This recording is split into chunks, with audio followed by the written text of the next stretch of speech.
मैं Chandrabhushan Pandey final post के लिए मैं लेकर के आया हूँ बिहारनामा।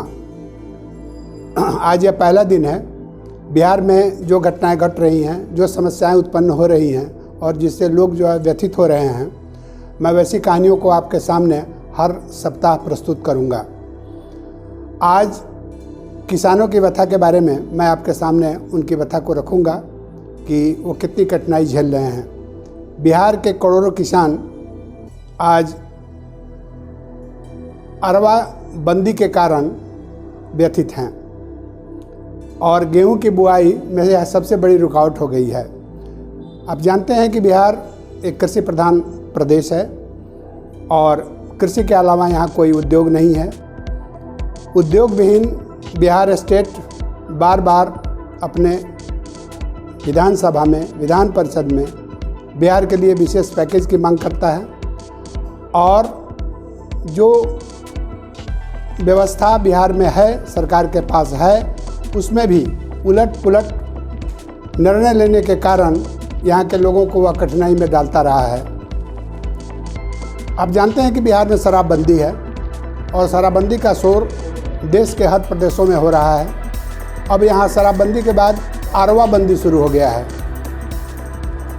अरवा बंदी एक ऐसी चीज़ है जो अरवा चावल के बारे में हमारा कहने का तात्पर्य है। चावल दो प्रकार के होते हैं, आप सभी जानते हैं, एक अरवा और एक बॉइल्ड राइस, उबाला हुआ धान, जिसे हम लोग उसना चावल भी भोजपुरी में कहते हैं। पैक्स के माध्यम से बिहार में धान की खरीदारी होती है और धान की खरीदारी यहाँ पैक्स करता है। पैक्स का मतलब होता है जो प्राथमिक वो कृषि पर आधारित जो कोऑपरेटिव होता है सोसाइटी, उसी को पैक्स कहते हैं। और बाज़ार समितियाँ भी यह धान खरीदती हैं। किसानों का धान मिनिमम प्राइस पर वो खरीदती है जो सरकार निर्धारित करती है। अरवा बंदी के शिकार पहले बिहार के किसान हुए हैं। यानी कि अब सरकार ने निर्णय लिया है और सरकार के उच्च अधिकारियों ने निर्णय लिया है कि अब चावल जो मिल अरवा चावल जो पहले कूटता था, अब उसे उसना चावल कूट करके एफसीआई को देना पड़ेगा और यह प्रतिबंध लगा दिया गया है। जबकि आंकड़ा कुछ दूसरा बताता है। बिहार में 90% जो चावल मिल हैं वो अरवा चावल की कुटाई करते हैं, यानी सूखा हुआ रॉ राइस जिसको अंग्रेजी में कहते हैं, और जिसको बॉयल किया जाता है, उसीन दिया जाता है, उसे बॉयल चावल कहते हैं। तो मुख्यमंत्री जी का यह सोच है कि अब अरवा के बदले उसना चावल ही एफसीआई से को दिया जाएगा, जो राशन के दुकानों में वितरित किया जाएगा।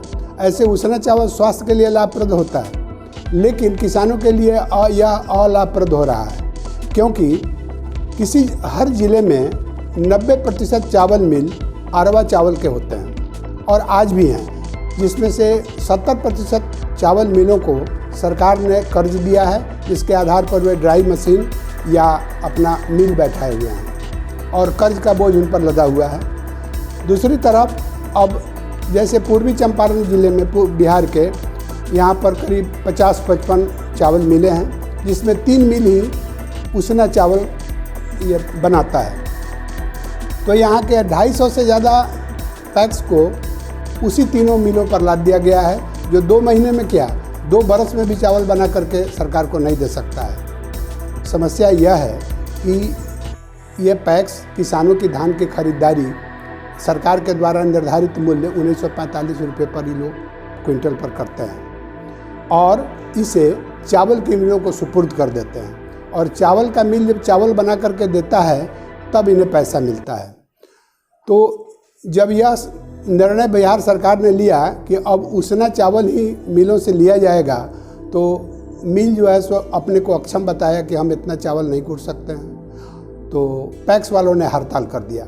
जब धान की बिक्री करने के लिए किसान धान तैयार करके अपने बैरी बखारी में रखे हुए हैं और उसे बेच करके गेहूं की बुआई करना चाहता है, उसी समय यह समस्या पैदा हो गई और ये लोग हड़ताल पर चले गए और धान की खरीद बंद हो गई। धान की खरीद बंद हो जाने से किसान जो है सो बिल्कुल व्याकुल हैं उन्हें अब गेहूं लगाने के लिए गेहूं का बीज, खाद, मजदूरी सब देना पड़ता है। उनके पास कुछ नहीं। दूसरी तरफ बाज़ार में डीएपी खाद को लेकर के जो गेहूं की बुआई होती है वह अनुपलब्ध हो गया है, बहुत कम मात्रा में मिल रहा है और ब्लैक में भी बेचा जा रहा है। 1000 का चीज़ 1600 में, 2000 रुपये में लोग चुरा करके खरीद के लिया करके खेती कर रहे हैं, जिसमें अभी तक 60% से ज़्यादा लोग अभी गेहूं की बुआई नहीं कर पाए हैं। सरकार बयान देती है कि हम डीएपी भरपूर मात्रा में सप्लाई करेंगे और इससे इसके जो संबंधित और कुछ खाद है उसको भी हम सप्लाई कर रहे हैं, लेकिन बाज़ार में उपलब्धता इसकी नहीं है। तो किसान आज अरवा और उसना के चक्कर में पिस रहे हैं और किसान गेहूं के खेती करने में अक्षम साबित हो रहे हैं। और एक तरफ किसान आंदोलन ठप हो गया जो चल रहा था देश में, और दूसरी तरफ बिहार के किसान उद्वेलित हो गए हैं और दर दर की ठोकर खा रहे हैं। सरकारी अधिकारी चुपचाप बैठ करके इसको तमाशा देख रहे हैं और निर्णय लेने में इतनी देरी कर रहे हैं कि गेहूं की बुआई का समय समाप्त हो जाए, उसके बाद ये निर्णय लेंगे या खाद की आपूर्ति करेंगे या धान की खरीद करेंगे। अब किसान सोच रहा है कि जब धान की बिक्री उनके दरवाजे से पैक्स के द्वारा खरीदारी नहीं की जाती है, उनकी बिक्री नहीं होगी, तो वे औने पौने दाम पर 1200-1250 रुपये कुंटल बाज़ारों में उन व्यवसायियों के हाथ बेचने को मजबूर हो गए हैं और उन्हें उसका उचित मूल्य नहीं मिल पा रहा है। किसान बुरी तरह तबाह हैं और चिंतित हैं कि अब हमारा गेहूं का बुआई कैसे होगा। तो सरकार के उचित निर्णय नहीं लेने के कारण और पूरी तैयारी करके निर्णय नहीं लेने के कारण आज किसान की यह व्यथा है, उसकी व्यथा कथा है। किसान कहाँ जाएं? न सरकार इनकी सुन रही है, न अधिकारी इनके सुन रहे हैं और ये अपना धान लेकर के बाज़ार में घूम रहे हैं। यह है बिहार के किसानों की दुर्दशा। अगले एपिसोड में हम फिर मिलेंगे एक दूसरी कहानी के साथ। धन्यवाद।